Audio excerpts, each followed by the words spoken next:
राजकुमार पटेल यांचा प्रहार पक्ष सोडणं ही भाजप शिवसेनेची खेळी आहे असा आरोप बच्चू कडू यांनी केलाय। अजूनही 2-3 महत्त्वाचे कार्यकर्ते जे जाण्याची शक्यता असल्याचा गौप्यस्फोट त्यांनीच केलाय। आम्हाला लढण्याची सवय आहे, आधी एक होतो आताही एक आहे, पुन्हा लढू आणि एकाचे 10 निवडून आणू।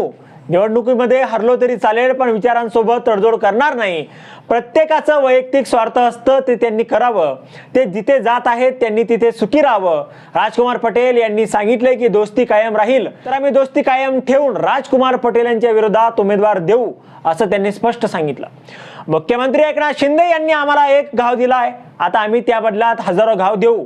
शिंदे गटाला सुद्धा त्याचे परिणाम भोगायला लावू। त्यांनी एक खेळी खेळली आहे तर आम्ही 10 खेळी खेळू, त्याचे परिणाम शिंदे गटाला भोगावेच लागेल अशी भूमिका आम्ही आता घेऊ असं बच्चू कडू यांनी थेट एकनाथ शिंदेंना आव्हान दिलंय। आम्ही सुद्धा मैत्री कायम ठेवून राजकुमार पटेल यांच्या विरोधात उमेदवार देऊ। आमचं काही पदाधिकारी व आम्हाला आणखीन सोडून जातील, काही लोक राजकीय हेतूने काही आर्थिक हेतूने सोडून जातील। एकनाथ शिंदे यांनी आम्हाला दिव्यांग मंत्रालय दिलंय, त्याचं ऋण आमच्यात कायम आहे, पण त्यांनी खेळलेली खेळी त्यांनाच घातक ठरणार आहे। भाजप आणि शिवसेना जी खेळी खेळत आहेत त्याचा झटका त्यांना विदर्भात दिसेल असा इशारा बच्चू कडू यांनी दिलाय।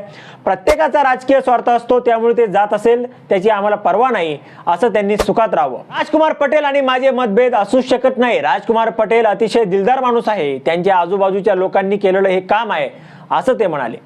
आता यावर तुम्हाला काय वाटतं, तुमचं मत कमेंट बॉक्समध्ये लिहायला अजिबात विसरू नका। व्हिडिओ आवडला असेल तर जास्तीत जास्त शेअर करा आणि आतापर्यंत मराठी जनता आपण आपल्या या चॅनलला सबस्क्राईब जर केलेलं नसेल तर चॅनलला सबस्क्राईब करा।